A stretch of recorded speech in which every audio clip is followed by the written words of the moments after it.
Ciao ragazzi, oggi sono a Zulpi, una fra le circa 100 contrade di Recoaro, e sono venuto qui per andare a trovare un nuovo amico, Vladimiro, che qualche mese fa, in occasione della chiamata di marzo, io stavo facendo le riprese, poi purtroppo la manifestazione non si è svolta per sto maledetto Covid, mi si è avvicinato e mi ha detto: io faccio tutto in casa, faccio il liquore con l'uva americana, mi preparo le pancette che poi metto a stagionare, faccio i sottaceti, e sta cosa mi ha incuriosito, perché ho detto: questi sono i sapori veri di un tempo, e se quest'uomo è davvero un concentrato di questi antichi insegnamenti, io voglio andare a trovarlo e scoprire se dice la verità.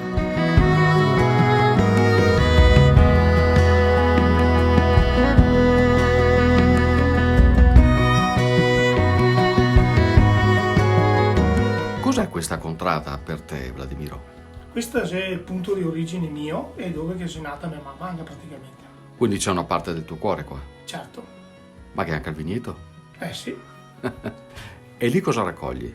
ma lì raccogliamo l'uva, ce ne sono di vari tipi, ce n'è di bianca americana, c'è l'americana rossa, la meridionale, il Clinto e così via. La raccogli perché? Per uso tuo? Sì, uso personale, E quel vigneto lì quanti anni avrà? da quando ero piccolo io me lo ricordo sempre così. E quest'uva che cos'ha di particolare? Beh, intanto non è trattata con niente, è proprio bio in tutto e per tutto, perché non viene messo niente, viene lasciata così sola, puotata alla primavera e poi raccolto quello che fa, e nient'altro. E quando arriva questa stagione, quando è ora di vendemmia, cosa provi? Il cuore si apre, perché ci sono i frutti di quello che si deve raccogliere in questo periodo. Purtroppo anche se piove. Sì, la sarà maura, o la tirinso, o la vasò. Ci sono dei ricordi legati a questa vigna?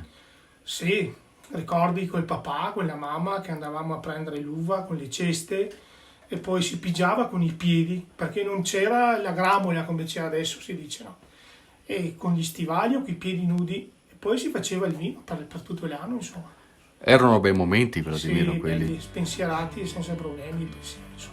E quindi quando raccogli adesso, Mi torno indietro molti anni di quando ero bambino. Guarda.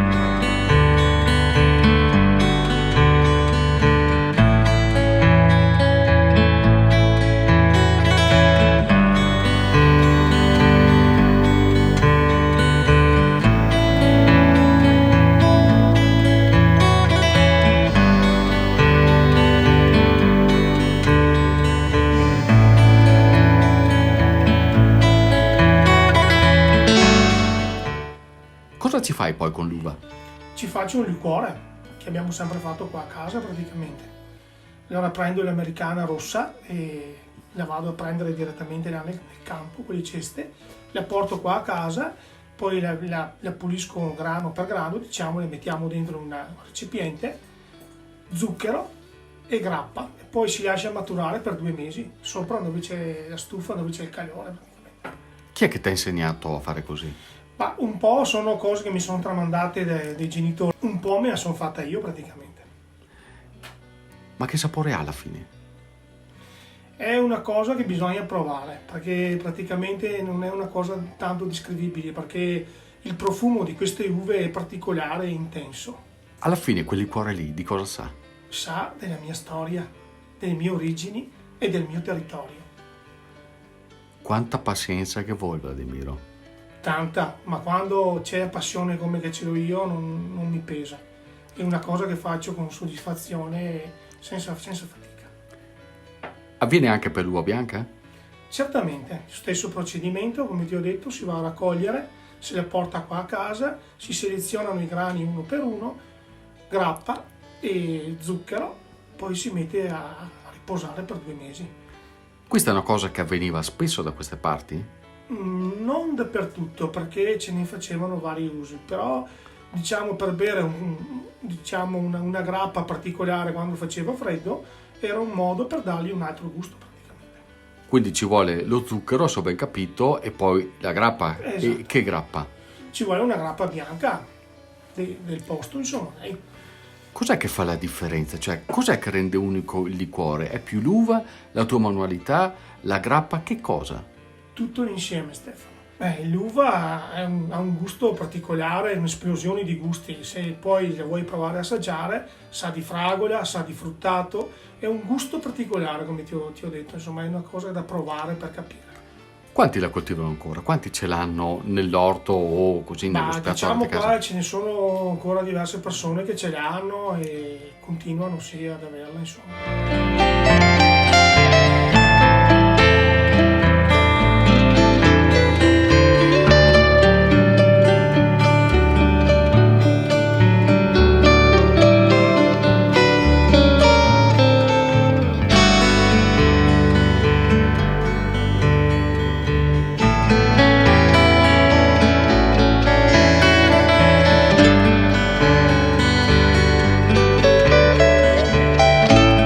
Il liquore con le uve americane è soltanto una delle tante abilità di Vladimiro.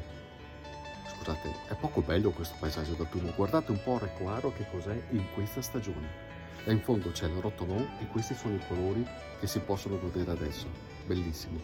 Ma torniamo a Vladimiro, perché adesso vi faccio vedere un'altra abilità. Godetevi queste immagini di lui mentre prepara la pancetta, speziata con tutti i suoi ingredienti, dalla noce moscata al sale ovviamente, un pizzico anche di curcuma, e non tutto, perché non mi dice tutto. No.